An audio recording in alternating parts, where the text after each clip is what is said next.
잠시 기도하겠습니다. 사랑의 하나님 아버지, 오늘도 주님의 사랑 가운데 우리를 불러주시고 주의 말씀을 듣게 하시니 참으로 감사합니다.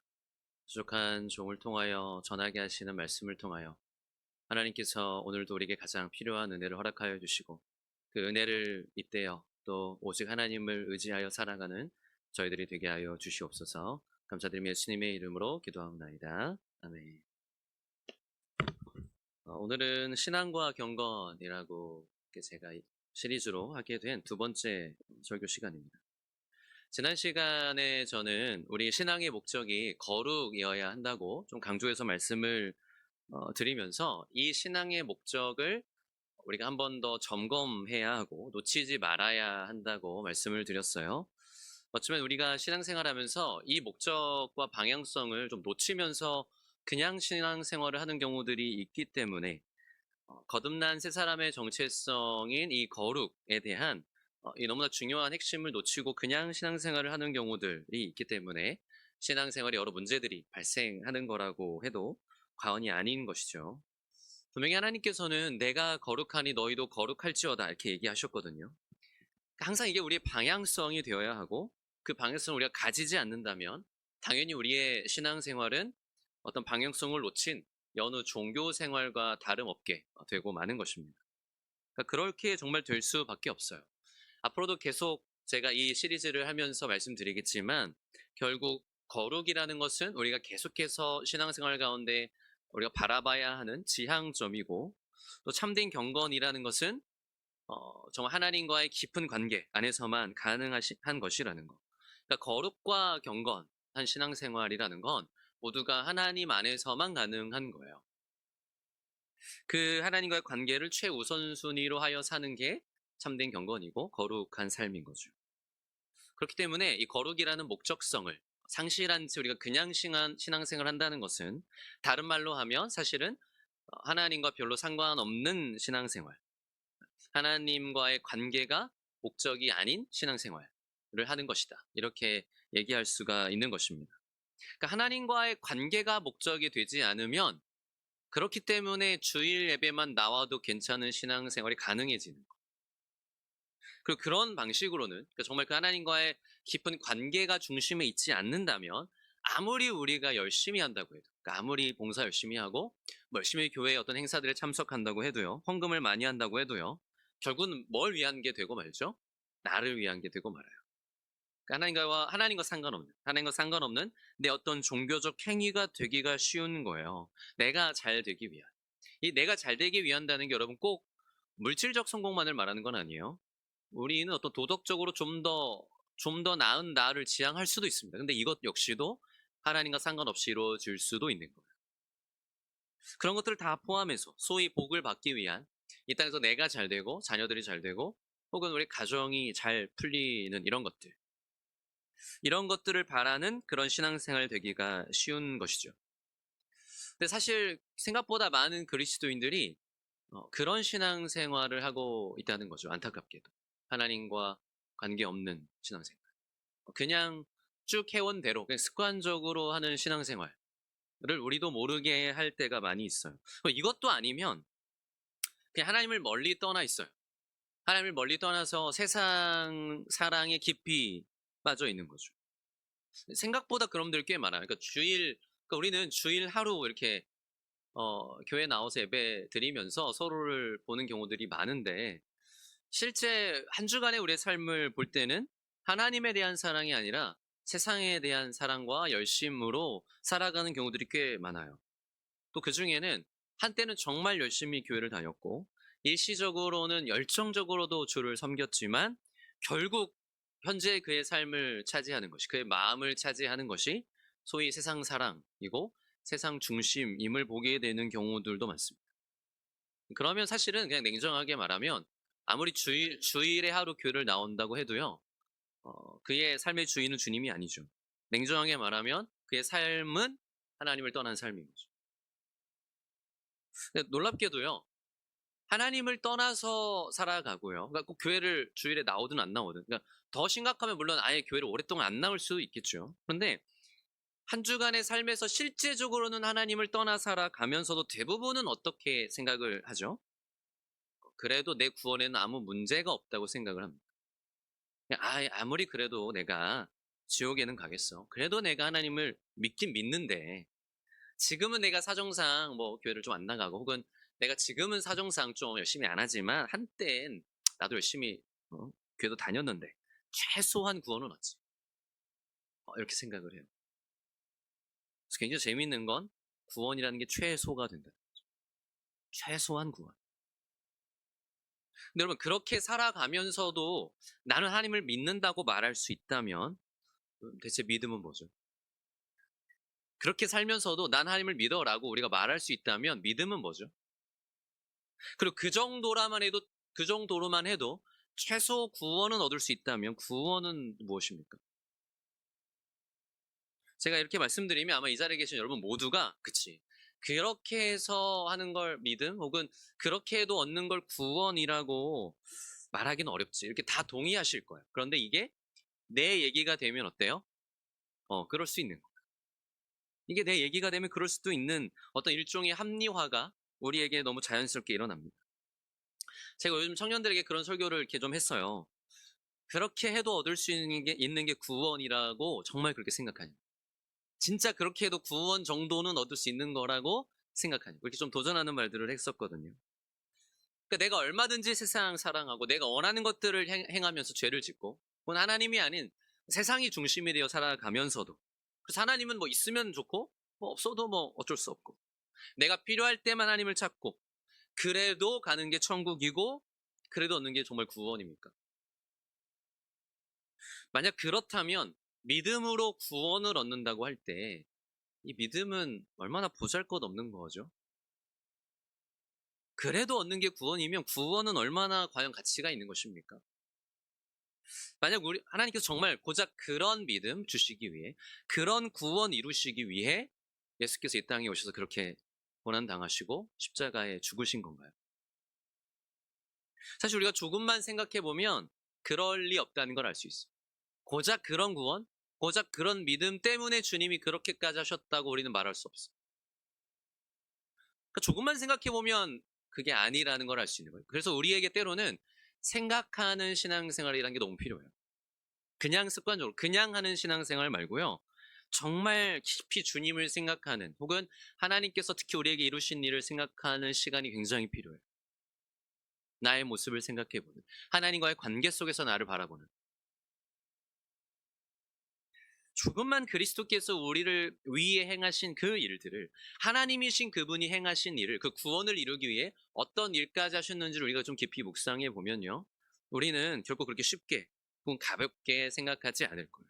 그래서 오늘 우리가 읽은 히브리서 3장 1절에서도 이렇게 얘기하는 거예요. 예수를 깊이 생각하라. 예수를 깊이 생각하라. 여러분 정말 예수님을 생각하며 지내십니까? 정말 예수님을 깊이 생각하는 신앙생활 하고 있습니까? 여러분이 한 주간의 삶을 지배하는 생각들이 혹시 온통 예수님을 제외한 모든 것, 하나님을 뺀 모든 것은 아닙니까? 이 땅의 것들, 세상의 것들, 이것들이 우리 안에 가득하진 않나요? 당연한 얘기지만 그렇게 해서는 절대로 우리가 거룩을 향하여 갈 수는 없을 거예요. 그렇게 해서는 절대로 경건한 신앙생활에 이르기는 어려울 거예요. 예수님에 대해서, 그분의 성품에 대해, 그분의 말씀에 대해, 그분이 행하신 일에 대해 깊이 묵상하고 생각하는 일은 그러니까 이게 그냥 뭐 스치듯 떠오르는 걸 말하는 게 아니에요. 정말 깊이 그것에 참착되어서 우리가 생각하고 깊이 묵상하는 건 신앙인으로서 굉장히 중요한 부분이죠. 예수님을 깊이 생각한다는 것, 그런 자로 살아간다는 건요. 지금 제가 여러분과 함께 하고 있는 이 주제인 신앙과 경건에 있어서는 어떻게 보면 정말 이것 없이는 불가능한 일종의 출발점이고 핵심이에요. 거룩에 있어서 굉장히 중요해요. 여러분, 제가 거룩에 대해서는 계속 이 신앙과 경건 시리즈를 하면서 말씀을 드릴 거예요. 왜냐하면 경건과 거룩이라는 것은 뗄래야 뗄 수 없는 관계이고 참된 경건이라는 것은 하나님께서 명하신 거룩한 삶. 분명히 우리의 소명은 거룩이라고 했죠. 그 거룩을 따라 살아가는 삶이거든요. 그런 삶에 있어서 예수님을 깊이 생각하는 것이 중요한 건 일단 이렇게 하라고 명하는 히브리서 3장 1절 말씀의 대상이 거룩한 자들이기 때문에. 여러분 한번 말씀을 다시 보세요. 우리들을 말하는 거예요. 한 번 더 읽어볼까요? 우리 히브리서 3장 1절 한 번만 더 읽어보겠습니다. 시작. 그러므로 함께 하늘의 부르심을 받은 거룩한 형제들아, 우리가 믿는 예수를 깊이 생각하라. 아멘. 함께 하늘의 부르심을 받은 거룩한 형제들아, 거룩한 자들아 이렇게 부르는 거예요. 그러니까 우리를 그렇게 부르는 거예요. 이 문구에서 다시 한번 확실하게 드러나는 것은 첫째는 하나님의 부르심을 받은 우리들 모두의 정체성은 어디에 있다고요? 거룩함에 있다는 것이고, 또 하나는 그 거룩함이란 건 단순히 개인적인 수양이나 개인적인 노력의 차원이 아니라는 거예요. 다분히 공동체적인 정체성, 공동체적인 방향성이 있다. 거룩한 형제들아 이렇게 공동체로서 부르고요. 우리가 믿는 도리의 사도 이렇게 그러니까 우리라고 칭. 단순히 나, 너라는 개인으로만이 아니라 하나님은 분명히 우리를 공동체로 부르고 계신다는 거예요. 이런 부분은 기독교 신앙이라는 게 단순히 하나님이 우리를 개인적으로만 다루시는 차원이 아니라는 거. 분명히 공동체로 우리를 부르신다. 그래서 여러분 잘 아시겠지만 신앙이라는 건 공동체를 이루어서 그 가운데서만 경험하고 배울 수 있는 것들을 겪지 않으면 사실은 거의 불가능하다고도 할 수 있어요. 하나님은 분명히 우리를 공동체로 부르셨고 공동체 안에 있게 하세요. 기독교 신앙은 절대로 혼자서 고고하게 가는 그런 거 아니에요. 이 부분도 제가 이제 나중에 많이 다뤄드릴 텐데 다시 돌아와서 거룩한 형제들아 라고 그리스도의 정체성에 대해 주지시키는 말을 하고 나서 히브리서 기자는 예수를 깊이 생각하라 라고 말하고 있어요. 여러분 생각해 보세요. 참된 경건, 거룩은 신앙 자체가 하나님과의 관계가 핵심이죠. 이건 여러분이 충분히 이해하실 거예요. 최근에 담임선생님도 관계다 이렇게 설교하셨죠. 분명히 하나님과의 깊은 관계 안에서만 가능해요. 그런데 이게 인격적 관계거든요. 인격적 관계. 하나님이 우리와 같은 죄인을 그 거룩하신 분이 놀랍게도 관계로 불러주신 은혜거든요. 근데 이렇게 인격적 관계를 맺는다는 건 여러분이 누군가와 정말 깊이 인격적으로 관계를 맺는다고 생각해 보세요. 친밀해지고 그 사람을 알아가요. 근데 그 사람에 대해서 생각하는 일이 없이 가능한가요? 말이 안 되죠. 너무나 당연하게도 누군가와 인격적인 관계를 맺어간다는 건 그 사람에 대해 깊이 생각하는 일이 없이는 불가능한 거예요. 아예 이루어지지 않아요. 단적인 예로 부부 관계를 좀 얘기해 볼게요. 배우자에 대해서 생각하는 일이 없이 온전한 부부의 관계를 세워갈 수는 없어요. 여러분 다 잘 아시겠지만 그냥 결혼식 올리고 같은 집에서 살면 자동으로 건강한 부부 관계가 세워지나요? 아무 노력 안 해도? 아니죠. 아무 노력 안 하면 어떻게 돼요? 전쟁터가 돼요. 전쟁터가 돼요. 그럼 다들 아시겠지만 결혼 관계, 이 부부 관계를 세워가는 거에 있어서도 굉장히 많은 생각이 필요해요. 서로가 노력한다는 건 생각한다는 거죠. 생각 안 하면 아예 시작도 안 되는 거예요. 특히 이제 저를 포함한 우리 남편들의 경우는 아내의 말을 한 번 더 생각하지 않으면 어떻게 되죠? 혼나죠. 혼나요. 그러니까 왜 그래요? 그러니까 지금 아내가 무슨 얘기를 했는데 이게 좋다는 건지 싫다는 건지 그러지 말라는 건지 이게 생각해야 돼요. 왜냐면 이제 아내들은 직설적으로 잘 얘기 안 하거든요. 뭔가 이렇게 해석이 필요한 과정을 요구해요. 그래서 어떤 얘기를 해도 이게 하지 말라는 거구나. 이게 하고 싫다는 거구나. 이런 이제 해석이 필요해요. 그래서 이제 저희 아내는 이제 이거를 예전에 영적으로 해석해라. 이제 이렇게 저기 얘기하곤 했습니다. 최근에는 이제 이런 얘기 잘 안 하더라고요. 근데 우리가 그런 걸 생각을 안 하면 어떻게 돼요? 아내가 잘한다 이렇게 얘기한 걸 진짜 잘한 줄 아는 거예요. 네. 근데 이제 이게 처음에는 이런 의사소통의 오류가 있다고 해도 계속해서 귀를 기울이고 생각을 하는 거죠. 그러니까 사실은 아내를 혹은 남편을 사랑하면 귀를 기울이고 생각하는 거예요. 이게 어떤 의미일까? 이게 어떤 의도일까? 그래서 점점 그걸 알아듣기 시작하는 거죠. 시간이 지나면서. 아내가 어떤 걸 좋아하는지 어떤 걸 싫어하는지 이걸 생각하면서 맞춰 나가게 되는 거죠. 아내들도 마찬가지죠.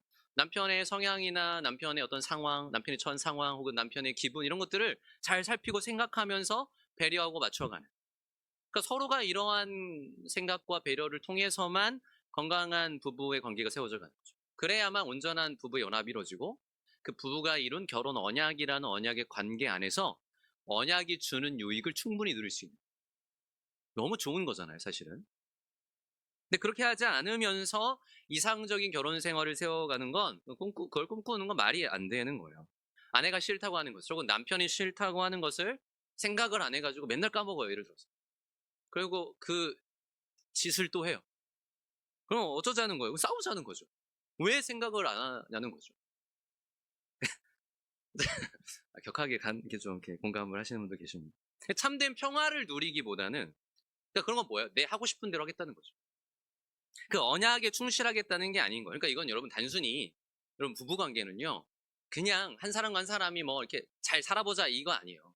언약 관계, 언약 관계. 그래서 부부 관계는 분명하게 그리스도와 교회에 대한 모형, 너무나 좋은 우리 하나님께서 맺으신 그 언약 관계의 모형이고 부부 관계에서 서로 노력을 한다는 것도요. 언약에서 충실하겠다. 언약에 대해서 충실한 거예요. 거기서 내 맘대로 하겠다. 이거는 언약을 사실 어기는 행위예요. 언약을 망가뜨리는 행위인 거예요. 정말로 부부가 언약 가운데 참된 부부의 연합을 평화를 누리길 원한다면 그리고 그 결혼 언약이 주는 유익을 충분히 맛보기를 원한다면 어떻게 해야 돼요? 당연히 그 언약 가운데 있는 상대방을 깊이 생각하는 시간이 필요하죠. 너무 당연한 거예요. 그냥 가만히 있어도 저절로 이루어지고 자동적으로 이루어지지 않아요. 게다가 그 생각이라는 게 여러분 그냥 무슨 문제를 해결하듯 생각하는 거고 달라요. 그 접근이 다른 거예요. 그러니까 정말로 사랑으로 그 언약 가운데 언약에 대한 신실함으로 생각하는 거예요. 그러니까 문제 해결 방식이 아니에요. 내가 뭐 그렇게 해서 좀 잘 보여서 뭔가를 얻어내기 위한 방식이 아닌 거예요. 그러니까 진짜는 뭐예요? 상대방을 있는 그대로 사랑하기 위해 생각하는 거예요. 상대방을 이해하기 위해 생각하는 거고 정말 원하는 게 뭔지. 그래서 뭘 보고 싶어요? 내 배우자가, 내 아내가, 내 남편이 정말 행복해하고 기뻐하는 걸 보고 싶은 거죠. 여러분 그렇게 살고 계시잖아요. 그렇죠? 어떻게 어떻게 보면 하나님과의 관계도 그래요. 잘 생각해 보세요. 우리는 하나님의 은혜로 그분과 참 놀라운 사랑의 관계로 특별한 언약적 관계로 부름받았어요. 분명 하나님은 우리를 사랑하여 주시고 그리스도를 믿는 모두에게는 우리에게도 하나님을 사랑하는 마음이 분명히 있어요. 그럼 이제 그때부터는 자동으로 다 되나요? 아니요. 전혀요. 굉장한 노력이 필요해요. 근데 이 노력은 분명 우리가 주님을 깊이 생각하는 데서 시작된다는 거예요. 이게 없이는 아예 시작조차 되지 않겠죠. 가만히 있어도 그냥 되는 신앙생활 없어요. 여러분 가끔 이렇게 신앙생활에 대해서 좀 오해하는 것들 중에 하나가 그냥 뭐 때가 되면 되겠지. 그냥 뭐 나중에 알아서 다 되겠지. 물론 그런 것도 있어요. 우리가 어떻게 할 수 없는. 그러나 사실 뭐예요? 이건 인격적 관계예요. 하나님과 우리의 인격적인 관계지 뭐 기계적인 관계 혹은 하나님과 우리의 관계를 어떤 공식처럼 공식화할 수 없어요. 이렇게 하면 이렇게 인풋하면 저렇게 아웃풋이 오고 이런 게 아닌 거예요. 굉장히 복합적이고 총체적인 인격적 관계예요. 서로를 생각하는 게 없이는 안 돼요. 그러니까 많은 그리스도인들이 역사적으로도 그 하나님이 나를 얼마나 생각하시는지를 경험한 이들이 시편을 봐도 뭐라고 감탄하며 고백해요? 주의 생각이 심히 깊으신 주의 생각이 내게 어찌 그리 보배로우신지 이런 고백을 막 감탄처럼 쏟아내는 거예요. 그러면 어떻게 돼요? 그 사랑을 경험하면 나도 주님을 생각하게 돼요. 정말 주님이 기뻐하시는 건 뭘까? 내가 그 주님의 은혜를 더 누리는 길은 무엇일까? 내가 어떻게 해야 하는 것일까? 이 고민이 없을 수 없는 거예요. 하나님을 우리가 사랑하고요. 하나님과의 사랑의 관계로 부름을 받았다는 건 우리에게서 이런 생각들이 시작되었다는 거예요. 예수를 깊이 생각하라. 우리에게 그러한 일이 없이는 신앙생활 되나요? 아니죠. 그냥 하는 거죠, 그거는. 그분을 사랑하기 때문에 또 더 사랑하기에 또 그분을 더 알고 싶기에 하는 거예요. 단순히 문제 해결 위해서 하는 게 아니라 그냥 문제 해결하기 위해서 하는 게 아니고 뭐 내가 얻어내기 위해서 하는 게 아니라고요. 부부의 관계처럼. 그건 진짜가 아니에요. 하나님을 더 알고 싶은 거예요. 그분과 그렇게 해서 평화를 누리고 싶은 거예요. 그분의 사랑을 더 느끼고 싶은 거예요. 그 무한한 사랑. 분명히 하나님의 사랑은 무한한데 우리가 다 모르거든요. 더 알고 싶고 더 맛보고 싶은 거예요. 우리를 언약 백성으로 불러주신 은혜 안에서 그 언약의 유익을 충분히 누리고 싶어요. 얼마나 좋은 건지를 점점 더 알아가기에 그것을 더 갖고 싶은 거예요. 그 관계를 누리고 싶은 거예요. 그런데 가만히 있는다고 되는 건 아니에요. 하물며 매일 얼굴 보고 사는 부부관계에서도 이게 자동으로 되는 게 아닌데 하나님과의 관계에 있어서도 우리가 그냥 가만히 있어도 하나님이 해주시겠지. 이게 아니라 분명히 우리가 주님을 생각하고 그 주님의 말씀에 따라 순종하는 이 과정들이 필요한 거예요. 의식적으로 해야 되는 거예요. 의식적으로. 히브리서 기자도요. 예수를 깊이 생각해라. 이게 그냥 단순히 뭐 하면 좋은데 이게 아니에요. 명령법이에요. 예수를 깊이 생각해라. 예수를 깊이 생각해라. 그분의 말씀을, 그분이 우리를 위해 행하신 그 모든 일을, 그분의 인격을, 그분과의 관계를 생각하라는 거예요. 여러분은 하나님과의 관계 가운데 우리가 있다 이렇게 하면 어떤 생각이 떠오르세요? 분명히 신앙생활이 하나님과의 관계라는 걸 모르시지는 않거든요. 근데 우리가 이거를 떠올리면 이게 좀처럼 우리들에게 실제적으로 다가오지 않아요. 그러니까 우리에게 이게 뭔가 관념적인 것으로 그냥 머릿속에 있는 뭔가로 실제적 현실적인 게 아닌 뭔가로 남아있는 것 같아요. 근데 분명히 여러분 우리 알아야 돼요. 하나님과 인격적 관계에 있다는 건요. 결혼을 통해 배우자와 함께 살아가는 것만큼이나 현실적이고 아니 그 이상으로 실제적이에요. 여러분에게 진짜 실제인 거예요. 그냥 관념적이고 우리 생각 속에만 머무르는 어떤 게 아니라. 여러분이 만약에 사랑하는 사람과 만약에 여러분 뭐 연애를 할 때 사랑하는 사람과 같았어요. 그래서 관계가 이렇게 막 틀어졌는데 그럼 마음이 평안한가요? 그럴 수 있나요? 아니요, 그럴 수 없거든요. 배우자와 막 대판 한 판 했어요. 아, 밥이 넘어가나요? 밥이 넘어가면 이미 뭔가 잘못된 거예요. 그 안 넘어가야 돼요, 그게. 왜요? 그 관계가 너무 중요하니까. 그러니까 그런 것처럼 하나님과의 관계에 있어서도요, 내가 하나님과 관계가 멀어져 있다는 걸 느껴야 돼요. 내가 하나님과 멀리 떨어져 있고 내가 그 사랑에서 멀어졌구나. 이게 나에게 굉장히 불편해요. 그 하나님과의 관계로 다시 가까이 가고 싶은, 그러자면 견딜 수 없는 영적 민감함이 우리에게 있어야 되는 거예요. 실제적인 거예요. 실제적인 거예요. 그리스도인에게는 그런 마음이 분명히 있는 거예요. 하나님과 멀어져 있는데, 그분과 평안을 누리고 있지 않은데, 하나님과 깊은 사랑을 내가 경험하고 있지 않은 채 계속 시간이 가는데 아무렇지도 않을 수 있나요? 평안하고 그냥 여전히 내 마음에는 온통 세상 것으로 가득할 수 있나요? 그럴 수 없는. 그럼 이상한 거예요. 저도 아내랑 만약에 좀 이렇게 다투잖아요. 그럼 저 잘 못 견디는 스타일. 빨리 풀어야 돼. 그래서 아내는 때로는 아내가 좀 이따 얘기하세요 이러는데도 제가 자꾸 귀찮게 해요. 아유, 이게 좀 그래서 네. 좀 그런 것 같아요 제가. 근데 그런 것처럼 이게 실제적인 거예요. 실제적. 하나님과 나와의 관계가 그냥 어떤 관념적이고 종교적인 그 영역에만 있는 어떤 무언가가 되어서는 안 돼요. 내 삶의 모든 영역에서 하나님과 관계가 영향을 주는 거예요. 근데 우리는 종종 이것을 생각하지 못하고 그냥 지낼 때가 많은 거죠.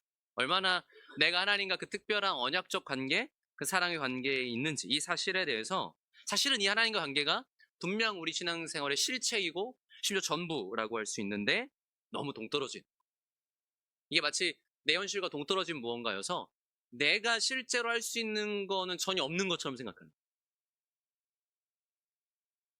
내가 그 관계에 대해 실제로 할 수 있는 건 없는 것처럼, 혹은 그 관계가 내 현실적 삶에 대해서 아무 영향은 줄 수 없는 거죠. 그러니까 자꾸 어떻게 되죠? 그렇게 생각하니까 어떤 정형화된 종교 행위에서만 그걸 찾는 거예요. 뭐 교회에 와 있을 때만 마치 하나님이 계신 거죠. 뭐 예배하고 찬양하고 말씀 볼 때만 뭔가 그 안에서만 가능한 무언가처럼. 그게 아닌 거예요. 모든 우리의 일상생활 속에서 존재하는 게 하나님과의 관계예요. 내 일상에 가장 깊고 실제적인 게 하나님과의 관계인 거예요. 그게 없으면 우리에겐 경건은 불가능. 제가 첫 시간에도 그런 말씀 드렸거든요. 우리의 목적이 거룩이 아니니까 교회와 가정에서 우리 모습 다른 거예요. 그게 아니니까 우리는 그냥 주일 예배 한 번으로도 만족하는 거예요. 그럴 수 없는 거예요. 하나님과의 진짜 관계, 하나님이 얼마나 내게 실제적인 분이고 현실적인 분인지 이거를 우리가 경험해야 돼요. 참된 경건의 비밀은 거기 있어요. 그래서 제가 오늘 설교 제목을 관계와 회개라고 지었거든요. 그러니까 하나님에 대한 우리 회개도요, 이 측면에서 생각해야 돼요. 사실은 이제 원래는 제가 죄와 회개 보통 이렇게 많이 묶잖아요. 이렇게 하려다가 오늘 좀 관계에 대해서 먼저 알아야 되기 때문에 이 회개를 여기에 같이 얘기를 하려고 합니다. 죄에 대해서는 좀 제가 다음 시간에 좀 자세히 더 다루려고 해요. 제가 질문을 하나 해보겠습니다. 여러분, 우리가 이제 택함을 받고 구원을 받은 신자가 죄를 지으면 그 구원이 취소되나요? 그래서 그렇게 되지 않기 위해 회개를 하면 괜찮나요? 어떻게 생각하세요? 구원받은 신자가 죄를 지으면 하나님 나라에 못 들어가나요? 그래서 회개를 해야 되나요? 뭐라고 해야 되나 이거를 좀 이런 생각 드실 수 있는데, 혹은 좀 더 헷갈리는 질문을 해볼게요. 예수 그리스도를 믿어서 하나님의 자녀가 되었어요. 근데 어떤 죄를 지었어요? 알고 했던 모르고 했던. 근데 그 죄에 대해서 회개하지 않았어요. 그러면 그 회개하지 않은 죄, 그 죄가 남아 있어서, 여러분, 죄인은 하나님 나라에 들어갈 수 없잖아요. 회개하지 않은 죄로 인해서 하나님 나라에 들어갈 수 없게도 되나요? 사실 이제 천주교에서 이제 이런 식으로도 가르칩니다. 회개하지 않은 죄로 인해 하나님의 은총을 이룰 수 있다. 우리가 진짜 회개하지 않은 죄로 인해서 진짜 뉘우치고 회개해야 되는데, 그렇지 않으면 그 죄가 남아 있어서 하나님 나라에 들어가지 못할 수 있다. 네, 그래서 이제 그런 고해성사 같은 걸 굉장히 중요하게 여기거든요. 분명히 자기 죄를 고백하고 인정하고 회개해야 돼요. 물론 이제 저는 이게 좋은 점도 있다고 생각해요. 죄를 좀 더 경계할 수 있고요. 좀 그만큼 자기 죄에 대해서 더 진지하게 생각할 수도 있어요. 그러나 오해가 생길 수 있어요. 그럼 제가 질문을 바꿔보겠습니다. 우리가 죄 용서를 받는 것은 내가 회개했기 때문입니까?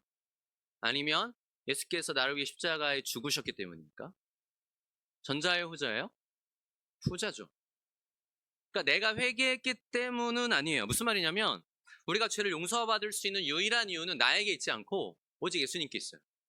그럼 내가 회개하면 예수님이 용서하시는 그거를 뭐 끌어올 수 있는 건가요? 아니에요. 그런 것도 아니에요. 오직 우리가 죄를 용서받을 수 있는 근거는 예수님께만 있지, 내 행동과 내 어떠함에 달려있어요. 만약에 내가 기도해서 그 용서받는 뭐 이쪽 에너지처럼 이게 끌어올 수 있다면 이것도 내 행위에 의가 있는 거죠. 내 행위로 이루는 거죠. 그런 게 아니라는 거예요. 만약 그런 거라면 여러분, 우리가 간절히 회개해야 용서해 주시고 정성이 부족하면 용서 안 해주실 거예요. 너 진정성이 부족하다. 근데 그런 게 아니거든요. 사실 우리의 기도 자체에 죄를 용서받게 하는 뭔가가 있지 않아요. 그럼 왜 회개 기도해야 돼요? 사실 회개 기도는 굉장히 중요하거든요. 근데 이게 회개해야 용서받기 때문이 아니라면 왜 회개해야 되나요? 여러분, 잘 들어보세요. 예수님께서는 십자가에 달려 죽으심으로써 단번에 그리고 영원히 우리의 죄를 용서하셨어요. 믿으시죠? 믿는 자들은 그래서 오직 예수님의 십자가 공로에 의해서만 모든 죄가 사함을 받았어요. 근데 어떻게 해요? 영원히 사함 받았어요. 가끔 그런 불안감 가지신 분들 있어요. 내가 학창 시절부터 혹은 어려서부터 예수를 믿었는데 신앙생활 하다 보니까 이제 점점 불안해져요. 내가 죄를 너무 많이 짓는 것 같아. 그래서 처음에는 막 조금만 죄를 지어도 이러면 안 되는, 그렇게 막 눈물 회개했는데 이제는 어지간한 죄 지어도 눈도 깜짝 안 해. 그래서 뭐 회개도 뭐 그렇게까지 철저하게 안 하는 것 같고, 그렇게 지내다 보니까 어느 날 이런 생각이 드는 거예요. 나 진짜 구원받을 수 있나? 한 주간의 내 삶을 보면 죄를 너무 많이 짓는 것 같은데, 나 이러다가 진짜 천국 못 가는 거 아니야? 뭐 이런 불안감이 여러분 들어본 적 없으세요? 네. 그래서 이제 농담처럼 어떤 얘기를 하죠? 이럴 줄 알았으면 내가 예수님을 늦게 믿었어요. 예수님을 최대한 죽기 직전에. 그래서 뭐 세례도 거의 뭐 죽기 직전 병상에서 이렇게 받았어야 되는데, 뭐 이런 이제 농담처럼 이야기를 할 때가 있죠. 근데 이제 그리스도인에게서 죄와 용서는 그런 식으로 작용하는 게 아닌 거예요. 여러분, 십자가상에서 이루어진 하나님의 용서는 그냥 어떤 단발성의 일회성의 사건이 아니에요. 분명히 시간과 공간을 뛰어넘는 영원한 사건. 십자가 사건을 생각하면 생각할수록 이거 되게 이상한 거예요. 저는 여러분 이걸 어떻게 믿으세요? 잘 생각해보세요. 여러분 십자가 사건이 언제 일어났습니까? 한 2000여 년 전에. 여러분 2000년을 이 시간적 간격은 거의 영원에 가까운 거예요. 여러분 한 200년 전도 상상할 수 우리는 경험할 수도 없는 시간의 격차예요. 2000년 전에 일어난 일이에요. 그것도 뭐 저는 가본 적도 없는 저기 팔레스타인 어떤 동네에서 태어난 예수님이라는 분이 죽으셨어요. 근데 그 예수님 때문에 내가 용서받는데 이거 어떻게 믿어져요? 심지어 모든 예수를 믿는 모든 이들이 그때 일어난 그 사건 그분 때문에 용서받는다? 이거는요 우리가 그리스도인으로서 믿음의 눈으로 이 사건을 보는 게 아니면 말도 안 되는 얘기입니다. 터무니없는 얘기인 거예요. 그러니까 이걸 우리가 믿고 있다는 게 기적인 거예요. 그래서 믿음은 선물이에요. 하나님의 선물. 이거 믿어질 수 없는 거예요. 차라리 예수님이 뭐 신장이식을 해주셨다. 이러면 실제적인데 그런 게 아니잖아요. 그러니까 이걸 믿는 것도 기적이고 십자가 사건이라는 걸 생각하면 생각할수록 놀라운 일인 거예요. 하나님이신 그분이 육신을 입고 이 땅에 오셨고 심지어 하나님이신 그분이 그 고난을 받으셨고 십자가에 달려 죽으시기까지 했다는 이 자체도 말도 안 되는 놀라운 은혜지만 그 일을 하나님이 영원부터 계획하시고요. 그 십자가의 효력이 이 땅에 사는 모든 신자들에게 미치도록 하셨다는 그 하나님의 지혜와 능력은 우리 상상할 수 없는. 정말 이거를 생각하면 막 진짜 소름이 돋아요. 정말로. 어떻게 그렇게 그런 하나님은 지혜와 능력을 어떻게 지니신 겁니까? 너무 놀라운 거예요. 십자가에서의 사건은 딱 한 번 일어났지만 영원한 효력을 지니죠. 그래서 많은 신학자들과 설교자들이 이제 이 사건을 강조하려고 영단번에 일어난 일 이렇게 많이 강조해요. 영단번에. 영원히 그리고 단번. 히브리서에 보면은 그런 표현들이 많이 나옵니다. 그가 단번에 자신을 들이셨다. 그가 단번에 들이심으로써 이루셨다. 이런 표현들이 자주 등장하는 게 그런 의미인 거예요. 그러니까 핵심은요. 무슨 말을 제가 하려는 거냐면 우리가 회개해서 죄 용서를 얻는 건 아니에요. 영원히 그리고 단번에 자신을 들이신 예수님의 그 십자가로 말미암아서만 우리는 용서를 받아요. 그 죄, 모든 죄에 대해서. 그 예수 그리스도를 믿는 믿음으로. 그러면 우리 회개는 왜 필요해요? 그게 회개해서 용서받는 거 아니면 왜 필요해요? 관계 때문이에요. 여러분 사람 사이 관계에서도 잘못이 있으면요. 용서를 구하지 않으면 혹은 사과하지 않으면 관계 이어지지 않아요. 그런 것처럼 하나님과의 관계를 회복하고 온전히 누리기 위해서. 여러분 죄라는 게 뭐죠? 죄라는 건 언제나 하나님과 우리와의 관계를 가로막고 우리로 하여금 하나님을 기쁘게 하지 못하는 거예요. 이게 핵심이에요. 여러분 단순히 죄를 어떤 행위로만 생각하시면 안 돼요. 죄는요. 우리 가운데서 하나님으로부터 멀어지게 하고 하나님을 정말 즐거워하고 기뻐하지 못하게 하는 모든 거예요. 생각이든 행위든 뭐든. 그래서 그리스도인들에게는요. 뭐 어떤 게 죄냐. 우리가 이걸 해도 되냐 안 되냐 이거 중요하지 않아요. 그걸 따질 필요 없어요. 제가 정리해 드릴게요. 여러분과 하나님과의 관계를 멀어지게 하는 거면 안 하시면 돼요. 단순하죠? 어렵지만. 여러분 죄라는 걸 여러분 지을 때 생각해 보세요. 여러분의 머릿속과 마음속에서 하나님을 밀어내지 않으면 할 수 없는 게 죄예요. 그 순간 우리는 하나님을 밀어내고 있는 거예요. 그러니까 우리의 마음속에서 머릿속에서 하나님을 멀리 있게 하고 밀어내게 하고 멀어지게 하고 하나님에서 생각하지 않게 하는 모든 것들. 그런 것들이 죄예요. 그게 기준이어야 돼요. 왜? 신앙은 뭐가 핵심입니까? 하나님과의 관계가 핵심. 이 관계를 끊어지게 하고 멀어지게 하는 게 죄예요. 그게 기준인 거예요. 행동 자체가 기준이 아닌 거예요.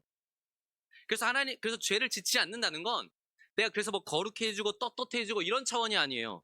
하나님과의 관계를 온전히 누리기 위해서 죄를 짓지 않는 거예요.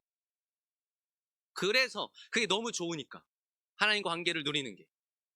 여러분 제가 자꾸 오늘은 이제 부부 관계를 예로 드는데 배우자와 온전한 관계를 누리고 평화를 누리려면 어떻게 해야 돼요? 배우자가 싫다는 걸 하면 안 돼요. 배우자가 싫다, 남편이 싫다고 하는 거, 아내가 싫다고 하는 거를 하면 어떻게 평화가 이루어지고 서로가 더 가까워집니까? 제가 최근에 이제 예전에 제자들 중에 결혼해서 이렇게 초대한 그 신혼부부들의 집을 이렇게 신방하고 이런 일들이 몇 번 있었는데, 가끔 어떤 얘기를 듣냐면, 요즘 신혼부부들이 겪는 갈등 중에 하나가 남편들이 퇴근하고 이제 집에 오면 게임을 하고 싶어 하는 거예요. 게임을. 그래서 뭔가 이렇게 게임의 자유를 보장해달라. 뭔가 이런, 이런 갈등이 있더라고요.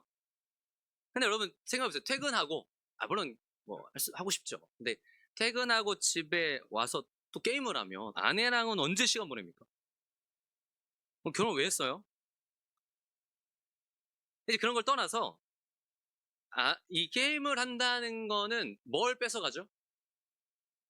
아내와 함께하는 시간을 뺏어가는 거예요. 여러분, 게임이 죄예요? 게임 죄예요, 아니에요? 죄는 아니죠. 그걸 뭐죠? 게임하면 지옥 가요? 아니요. 아, 그렇지. 그래서 진호가 격하게 지금 반응하고 있습니다. 그러니까 이런 차원으로 죄다 아니다를 말하는 게 아니라는 거예요. 근데 그러니까 언약 관계에 있는 이 관계가 너무 중요한 부부 사이에서는 게임을 하면 죄일 수 있는 거예요. 왜요? 그것 때문에 부부 관계 가운데 누릴 수 있는 모든 종을 앗아가니까. 이걸 가려버리니까. 부부의 관계를 약화시키고 더 깊어지지 못하게 하면 그 기준으로는 잘못인 거예요. 남편과 아내가 서로 많은 대화를 나누고 사랑과 이해를 쌓아갈 수 있는 시간을 뺏기는 거잖아요. 그리고 그것 때문에 싸우잖아요. 안 해야죠. 게다가 뭐가 더 중요하냐면 너무 하고 싶어. 근데 하지 말래. 그래서 안 해요. 근데 이게 기분이 나빠. 하지 말라니까 안 하긴 하는데요. 너무 마음이 안 좋아. 그래서 아내랑 있는데 이렇게 인상을 쓰고 있어요. 막 대답도 안 하고. 그런 방식이 아닌 거예요. 그럼 게임 차라리 해야죠. 근데 그게 아니라 어떤 방식이요? 게임이 주는 즐거움보다 배우자와 함께하는 시간을 더 기뻐하는 방식으로 바뀌는. 그러니까 이게 죄를 즐거워하던 죄인이 하나님으로 인해 새 사람이 됐을 때 일어난 변화예요. 죄가 주는 즐거움과 기쁨이 아니라 이거보다 뭐가 더 커요, 이제? 하나님과의 관계에서 누리는 즐거움이 너무 좋은 거예요. 이게 더 귀하고 이게 진짜라는 걸 깨달아가는 거예요. 그러니까 이걸 점점 안 하는 거예요. 그러니까 배우자와 함께하는 시간을 더 기뻐하고 혹은 아내 그 자체를 더 만족하고 즐거워하는 방식으로 바뀌어가는. 그러니까 우리가 죄를 짓지 않고 죄를 멀리하는 것도 마찬가지 원리인 거예요. 죄가 주는 즐거움보다 하나님을 사랑하는, 하나님을 택하기 시작하는 거예요. 물론 이게 한 번에는 안 되죠. 그러나 분명히 우리가 하나님과 관계 속에 자꾸 맛보는 거예요. 이게 진짜구나. 하나님과 관계에서 누리는 이 은혜가 너무 달콤하고. 그래서 점점 더 어때요? 죄가 주는 가짜 즐거움에 이걸 버리고 하나님을 택하기 시작해요. 이 과정이 성화의 과정이고 이러한 신앙생활이 경건한 신앙생활이에요. 한 번엔 되지 않겠죠. 그러니까 제가 오늘 주보 칼럼에도 썼는데 나중에 한번 자세히 읽어보세요. 그러니까 이게 하나님이 우리들에게서 가장 영광 받으시는 거. 뭐가요? 우리 하나님을 가장 기뻐하고 즐거워하는. 내가 하나님을 가장 만족하는 거. 단순히 매일 교회 나오고 뭐 이런 차원이 아닌 거예요. 그 하나님을 가장 즐거워하고 기뻐하라는 게 뭐 교회에서 나와서 살아라 이런 얘기 아닌 거예요. 우리 삶의 모든 측면에서 그게 드러나는 방식으로 사는 거. 내게 가장 귀한 분, 내가 가장 우선순위가 되는 분, 나를 가장 기쁘게 하시는 분은 하나님이시다. 이 방식이. 그 맥락에서 회개라는 건 뭐예요? 죄로 인해 가로막혀 있던 하나님과의 관계를 회복하는 열쇠예요. 이 가림막을 치우는 거. 죄에 대해서 다음 시간에 또 자세히 보겠지만 이 회개는 어떻게 일어나요? 내 안에 있는 죄를 제대로 보기 시작해요. 이거 발견해요. 이 죄라는 게 얼마나 하나님을 떠난 인간의 전적인 타락과 좀 깊이 결부되어 있는지. 내 이기심, 내 자기중심성, 내 탐욕, 탐심, 음란, 나의 어떤 우상숭배와 얼마나 깊이 연관되어 있는 것인지. 그래서 그게 너무나 추악해 보이기 시작해. 그게 가짜라는 게 너무 점점 보여요. 그래서 진짜에 대한 갈망이 생겨나요. 그래서 이거를 과감하게 버릴 수 있게 돼요. 하나님을 향해 달려나가는 거예요. 회개는 그냥 하나님께 좀 미안하고 하나님께 조금 뭐 아쉬워서 막 하는 이런 차원이 아니에요. 회개가 여러분 뉘우칠, 고칠 이렇게 회개잖아요. 고치는 행위까지예요. 근데 우리 행실 어떻게 고쳐요? 그래서 하나님의 은혜로만 고쳐지는 거예요. 그 은혜와 사랑이 너무 좋고 너무 선하시고 진짜 가치가 있는 걸 맛볼수록 변해가요. 그래서 어떤 책에서는 이렇게 표현합니다. 회개에 대해서. 회개는 죄를 하나하나 지워나가는 체크리스트가 아니다. 하나님이라는 커다란 사랑의 품으로 다시 뛰어드는 것이다. 그게 너무 좋은 거라는 걸 아니까. 내가 그 진짜 사랑을 모른 채 고작 요거에 가짜에 있다는 게 너무 싫어지는. 가끔 여러분 로맨스 드라마 같은 거 보면 꼭 그런 장면 있죠.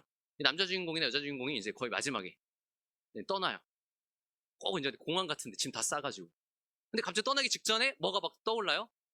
어떤 이제 예전 사건들이 막 주마등처럼 지나가면서 막 깨닫는 거예요. 아, 이게 사실 그 사람이 나를 너무 사랑해서 한 거였어. 그럼 이제 어떻게 돼요?